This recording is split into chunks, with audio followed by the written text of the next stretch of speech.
go and see the customers whose problems you're solving and meet them face to face and know what their issues are, understand their business. Like I used to go on tours of factories, right? So that I really dug into and understood the problems that our software was trying to help companies solve, which is why they were willing to pay sometimes $1 million for the code that I had written. Well, the core code that I'd written, obviously.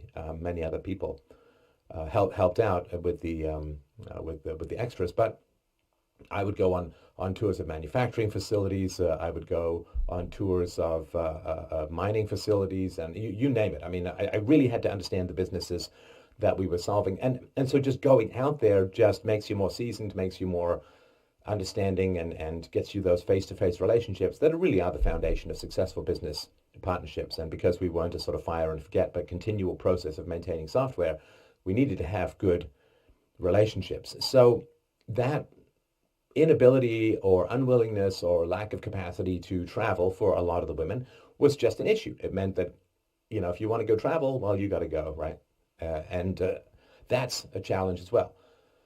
So when it came to working late, working nights, working weekends, and so on, in general, there were exceptions, right? I'm just talking in general. But in general, it would be the men who were working late and working weekends, and the women had to leave. And the women would sometimes come in maybe on a Saturday for a little bit, but in general, especially once they had kids, I mean, they had responsibilities. And of course, those are very real responsibilities. I respect those responsibilities. Those responsibilities are very important, and I don't begrudge it one bit as a human being. But as a business owner, there's a difference in value with people who can work late and people who can drop everything and go on an emergency business trip because a client is upset about something. There's just a difference in the value for the employer. Because it's a funny thing that people don't generally understand, right? They think that it's the boss who pays the wages, right? They think that they go to their boss and they say, I want a raise. And the boss, says yes or says no or whatever.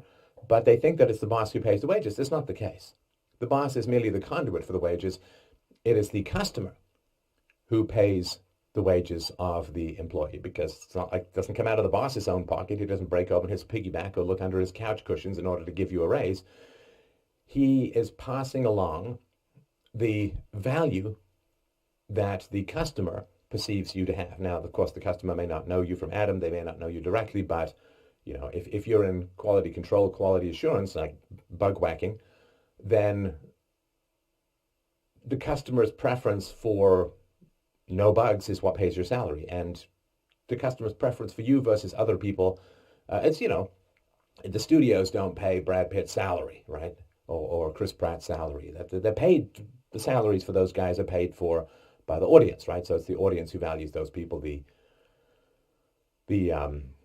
movie studios are just passing along the audience preferences and so on, right? So it's not whether men or women are valued more by bosses.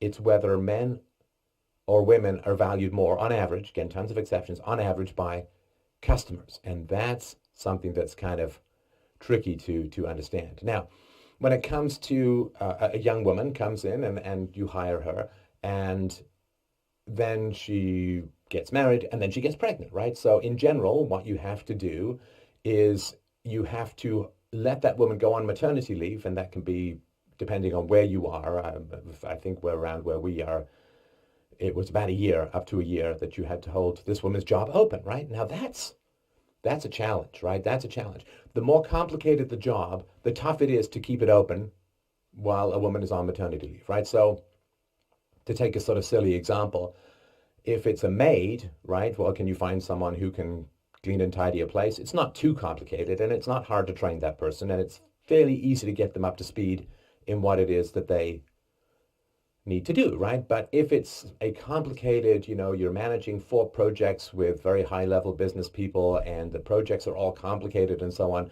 and then the woman goes on maternity leave, what do you have to do? Well, you have to find someone who's going to take over those projects. You're going to have to spend a long time training that person who's going to take over those projects. And then you usually have to fly out with that person to meet the customers so that they've got a face-to-face and a person-to-person interaction, which generally smooths out a lot of conflicts. There's a lot of conflicts can be prevented or resolved easier if you have a real sense of the person across from you. That's why the internet can get so crappy, right? It's all anonymous.